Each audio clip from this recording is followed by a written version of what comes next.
Assalamualaikum warahmatullahi wabarakatuh. Perkenalkan kami dari kelompok 6 ingin membahas materi yaitu penulisan laporan formal dengan saya sendiri Rahel Zazkia Ramadhani. Saya Tati Aprilina. Saya Ella Safitri. Saya Saya dari Muhammad juga Saputra. Nusantia. Baik, materi pertama yaitu mengenai mengembangkan struktur yang logis yang akan dijelaskan oleh Narendra. Baik, terima kasih. Di sini saya akan menjelaskan tentang materi pertama yaitu mengembangkan struktur yang logis. Mengembangkan struktur yang logis dalam laporan formal ialah langkah yang penting untuk menghasilkan laporan mudah dipahami dan efektif dalam menyampaikan informasi. Mulailah dengan melihat tujuan penelitian Anda secara menyeluruh untuk menentukan apakah Anda akan menggunakan kerangka informasional, analitis, atau gabungan keduanya.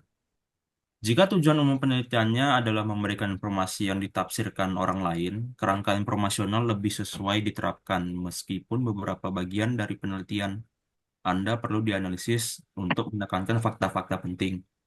Jika tujuan penelitiannya adalah mengajukan suatu kesimpulan dan rekomendasi, Anda dapat menggunakan kerangka analitis. Di sini saya akan menjelaskan eh, tugas-tugas dari masing-masing tugas informasional dan analitis tadi.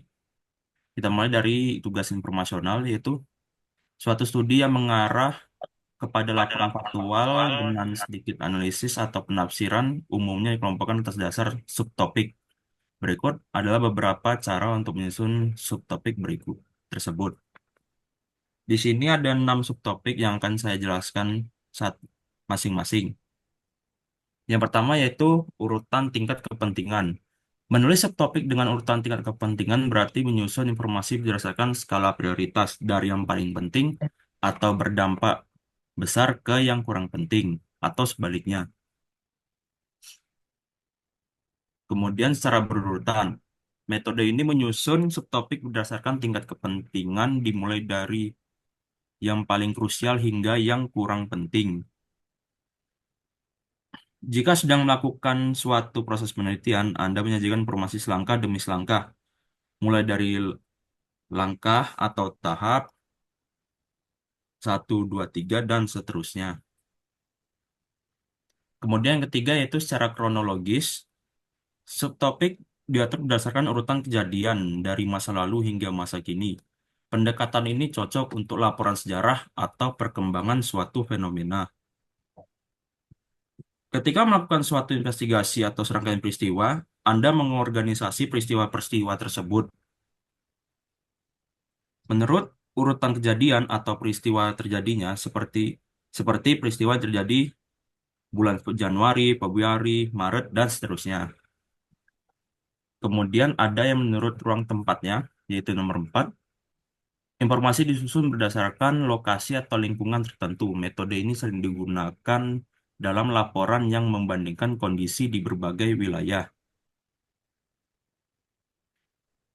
Jika Anda mempelajari suatu objek secara fisik, Anda dapat mempelajarinya dari kiri ke kanan, dari atas ke bawah, atau dari luar ke dalam, dan seterusnya.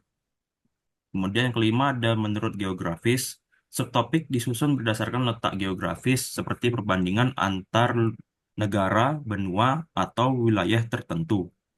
Dan yang terakhir yaitu menurut kategori, informasi dikelompokkan berdasarkan jenis atau kategori tertentu, seperti sektor industri, kelompok masyarakat, atau bidang studi. Kemudian ada tugas analitis. Tugas analisis merupakan laporan yang berisi analisis, kesimpulan, dan rekomendasi. Umumnya dikarenakan dengan metode pemecahan massa. Hipotesis merupakan suatu pendekatan struktural yang paling umum bila masalahnya adalah menemukan penyebabnya, memprediksi hasil, atau mencari pemecahan suatu masalah. Salah satu cara untuk mengatasinya adalah memformulasikan penjelasan hipotesis. Nah, di sini tadi kan ada disebutkan yaitu hipotesis. Hipotesis adalah suatu pernyataan atau dugaan sementara yang dibuat berdasarkan observasi awal dan dijadikan dasar untuk penelitian lebih lanjut. Hipotesis biasanya diajukan untuk diuji kebenarannya melalui eksperimen atau pengumpulan data.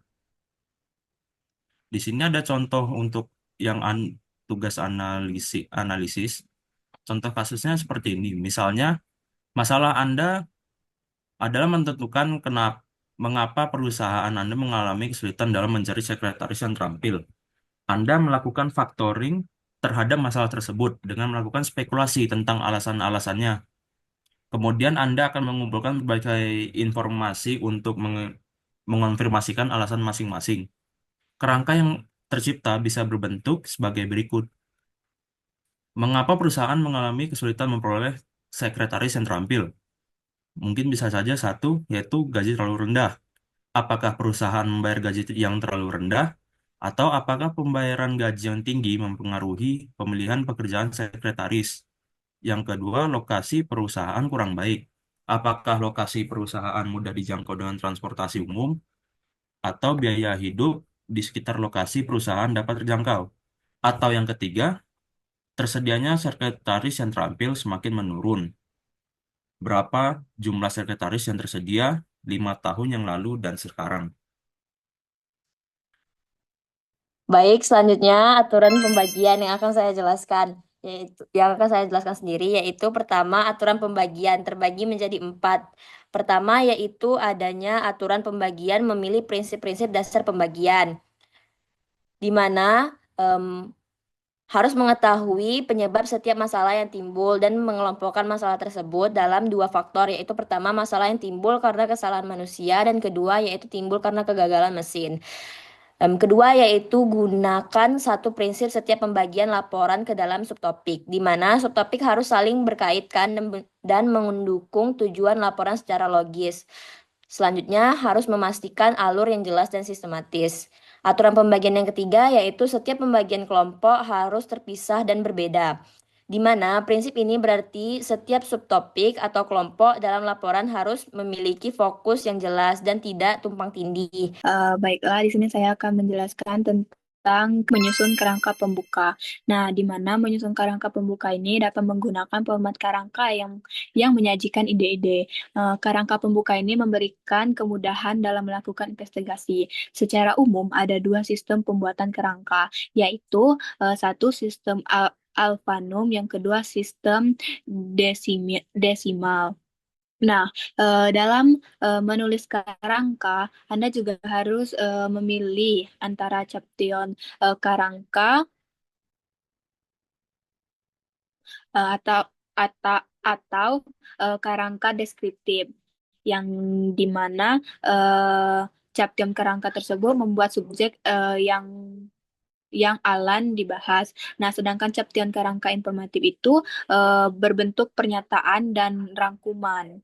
Nexon rencana kerja. Nah, menyusun rencana kerja itu suatu rencana untuk kepentingan sendiri, ataupun rencana tersebut relatif informasi berbasis daftar sederhana mengenai langkah-langkah perencanaan. Nah, estimasi urutan dan waktu serta sejumlah sumber informasi yang kita gunakan nih. Nah, rencana kerja juga akan lebih rinci karena hal itu akan memberikan petunjuk prestasi atas sejumlah tugas pekerjaan yang telah dilakukan. Nah, di situ juga ada beberapa formal umumnya yang akan mencakup penyusunan rencana kerja. Yang pertama, the run and the perfect. Yang kedua, permasalahan yang dihadapi. Yang ketiga itu maksud dan scope atau ruang lingkup. Yang keempat itu pembahasan atas urutan tugas. Yang kelima itu telah atas pekerjaan proyek seperti jadwal dan sumber-sumber yang diperlukan. Mungkin itu saja. Saya kembalikan kepada moderator. Selanjutnya yaitu materi tentang sumber-sumber primer dan sekunder yang akan dijelaskan oleh Tatia. Kepada Tatia dipersilakan.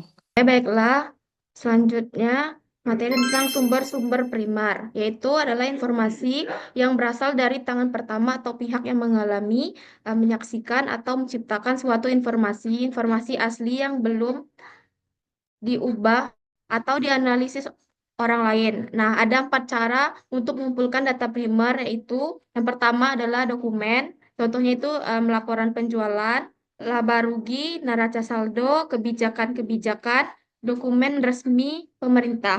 Terus ada observasi, yaitu menunjukkan atau mengamati kegiatan yang tengah berlangsung dalam suatu bisnis. Yang ketiga ada survei, contohnya itu melakukan wawancara. Yang keempat eksperimen.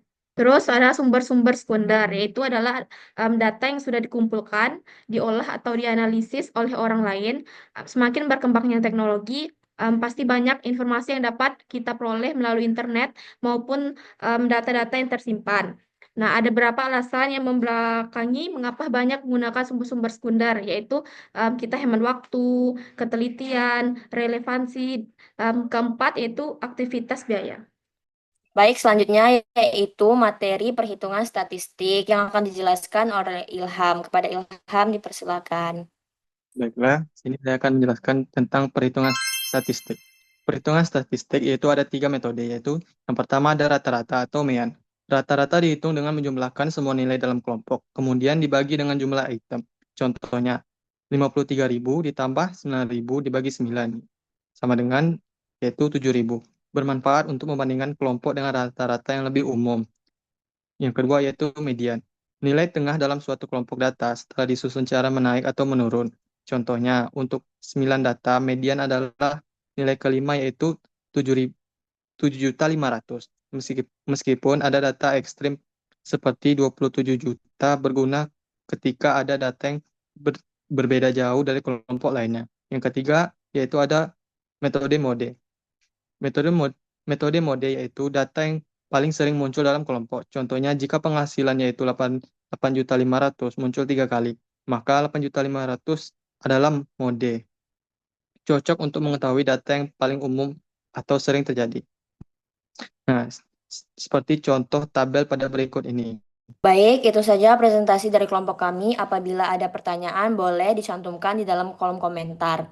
Sekian presentasi dari kami. Wassalamualaikum warahmatullahi wabarakatuh.